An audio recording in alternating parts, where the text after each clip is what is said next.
You are not struggling with your life. You are struggling with the version of you your system has decided is believable. You don't rise to your goals. You default to your self-image. So if your life keeps circling the same patterns in relationships, discipline, confidence, consistency, this is not coincidence. That is identity operating exactly as designed.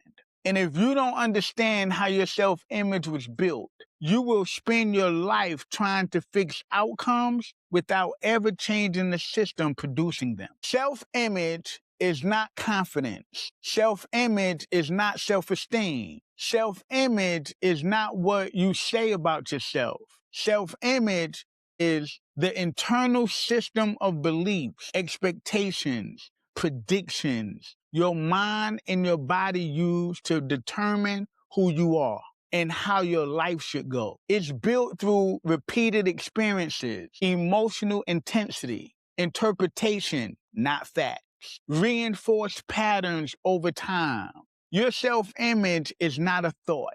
It is a predictive model. It tells your system what to expect, what to allow, what to reject. And your behavior will align with that model, even when it contradicts your goals. You don't behave based on what you want. You behave based on what feels like you. You are not one identity. You are a system of identities. Me, myself, and I is not a phrase. It is a structure. Each version of you has its own belief system, its own emotional baseline, its own behavioral tendencies. So the question is never, why did I do that? The real question is, which version of me was in control when I did that? Because the confident you behaves one way, the anxious you behaves another. The avoidant you behaves differently. The people-pleasing you overrides boundaries. And your self-image is the hierarchy of which version leads most often. Figure it out. You don't lack consistency. You have multiple identities competing for control. Your self-image did not start with your decisions. It started with your environment. You learned who you were through how people responded to you, what got attention, what got rejected, what maintained connection. So your system made adaptations. If I perform, I'm accepted. If I'm quiet, I'm safe. If I express needs, I lose connection. Those are not thoughts. Those are attachment-based identity rules. And now you live them out automatically. You didn't choose your first self-image. You adapted to survive it. Your self-image is not just mental. It is stored in your nervous system. Your body has learned what feels normal, what feels safe, what feels threatening. So when your life begins to move beyond your current identity, you don't feel excited. You feel anxious, uncertain, unsettled. And then you pull yourself back, not because you don't want better, because your system is saying, this is not consistent with who we are. You don't sabotage progress. You protect identity. Here is the exact mechanism: experience, interpretation, belief, language, behavior, repetition, identity. Here's an example. You are overlooked. You interpret, I'm not important. Belief forms. Language becomes, people don't choose me. Behavior becomes guarded or overgiving. Outcomes reinforce belief. Identity stabilizes. That entire loop repeats until it feels like truth. But it is not truth. It is rehearsed interpretation. You are not living reality.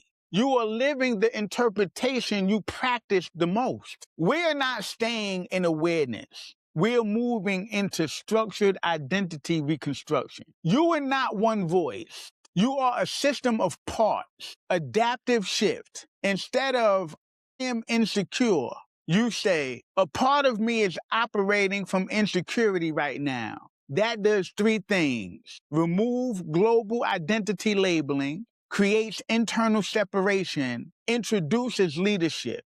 You are no longer the part. You are the one observing and directing it. Your identity is distorted when it is based on isolated experiences, emotional intensity, selective memory, adaptive shift. Evaluate yourself by patterns over time, not moments. Ask, what do I consistently do when it matters?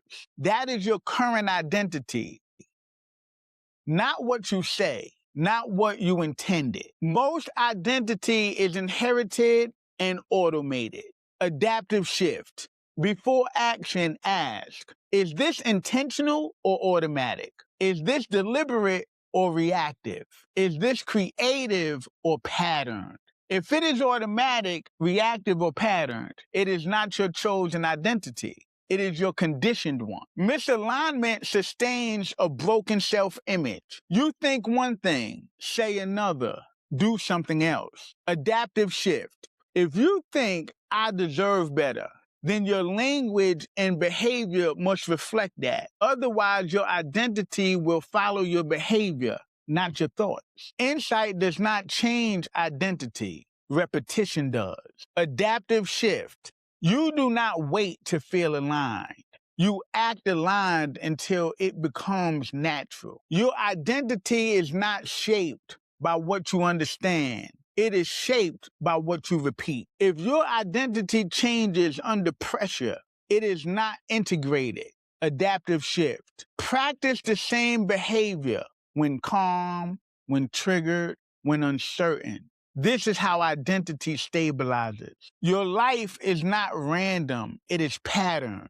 Adaptive shift. Track your repeated decisions because repeated avoidance, anxious trajectory. Repeated overgiving, depleted trajectory. Repeated boundaries, stable trajectory. You are always constructing identity. The only question is, are you doing it intentionally?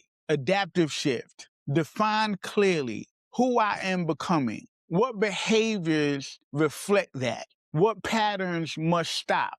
Then execute consistently. You are not waiting to become a new version of yourself. You are already becoming one based on what you repeatedly do. So if your life doesn't match what you say you want, stop negotiating with your goals and start confronting the identity. Your behavior keeps proving it's true.